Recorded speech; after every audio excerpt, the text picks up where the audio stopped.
ఈరోజు రాష్ట్రంలో ఆరోగ్యశ్రీ సేవలు అంటే ఆల్ నెట్వర్క్ హాస్పిటల్స్ అంతా కూడా ఆరోగ్యశ్రీ సేవలు రెండో మారు కూడా మేమంతా కూడా నిలిపివేస్తున్నాం.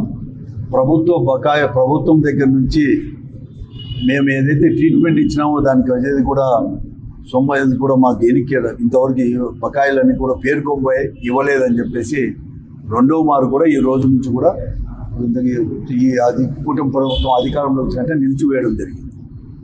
నేను ప్రభుత్వానికి చెప్పేది, ఈరోజు ఈ నెట్వర్క్ హాస్పిటల్ వల్ల ఒక కార్పొరేట్లో ఉండే హాస్పిటల్లో కూడా ఈ ఆరోగ్యశ్రీ పథకం వల్ల ఒక సామాన్యుడు ముఖ్యంగా ఎస్సీ ఎస్టీ బీసీ మైనార్టీ పేద వర్గాలు ట్రీట్మెంట్ అనేది కూడా తీసుకొని వస్తాను.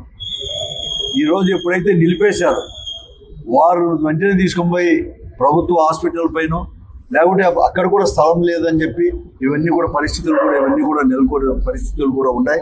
కాబట్టి వెంటనే వారికి అందరికి కూడా వారి బకాయిలు ఇచ్చేసి వెంటనే మీరు ప్రభుత్వం అనేది కూడా ఇనిషియేటివ్ తీసుకొని వెంటనే ప్రారంభం చేయాలని చెప్పేసి, నువ్వు ఏదో కేవలం ఆరోగ్యశ్రీ అంటే డాక్టర్ వైఎస్ రాజశేఖర పేరు